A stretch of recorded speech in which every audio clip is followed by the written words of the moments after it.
किसी ने बड़े कमाल की बात कही है कि बचत बढ़ाना भी सीख अगर खर्चा बढ़ाने का शौक़ रखता है।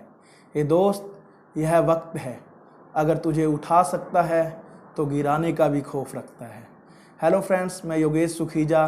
आज की कहानी एक किसान की जो बहुत मेहनती और लगन से अपने खेत में काम करता और जो भी फसल होती उसे बेचकर अपना घर खर्च निकाल कर बाकी बचे हुए पैसों को जमा करता। कुछ सालों बाद उस किसान ने अपने बचे हुए पैसों से अपने आसपास की कुछ और ज़मीन खरीद ली। यह ज़मीन खरीदकर किसान बहुत ज़्यादा खुश था, लेकिन किसान अब यह सोच रहा था कि अब इस सारी ज़मीन पर उसके अकेले का काम करना सक्षम नहीं है। तो उसने एक सहायक रखने की सोची, लेकिन वह सहायक अपनी तरह मेहनती और ईमानदार चाहता था।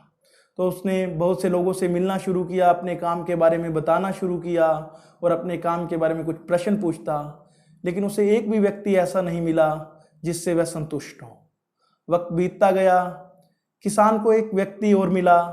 उसने अपने काम के बारे में बताया, कुछ प्रश्न पूछे, तो उस व्यक्ति ने सभी प्रश्नों का जवाब दिया और अंत में उसने कहा कि लेकिन मेरी एक शर्त है, जब तेज हवा चलेगी तो मैं आराम करूंगा।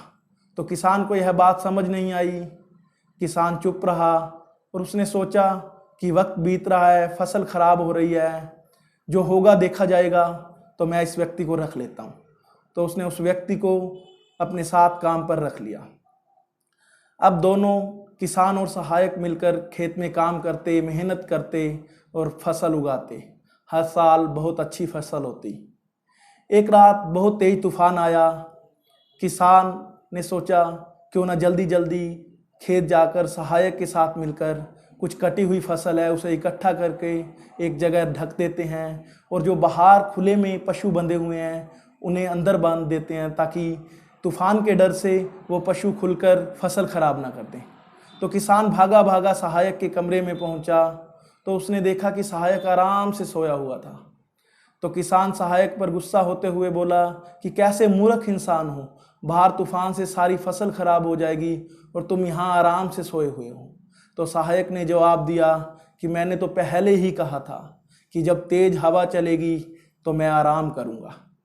तो किसान गुस्सा होते हुए सब कुछ खुद करने के लिए बाहर की ओर भागा। जब वह फसल के पास पहुंचा तो उसने देखा कि पहले से ही सारी फसल बंधी हुई एक प्लास्टिक के लिफाफे से कवर है, ढकी हुई है, और सारे पशु जो बाहर बंधे हुए थे वो अपनी जगह पर अंदर बंधे हुए हैं। तब किसान को यह बात समझ आई कि सहायक ने यह बात क्यों बोली थी कि जब तेज हवा चलेगी तो मैं आराम करूंगा।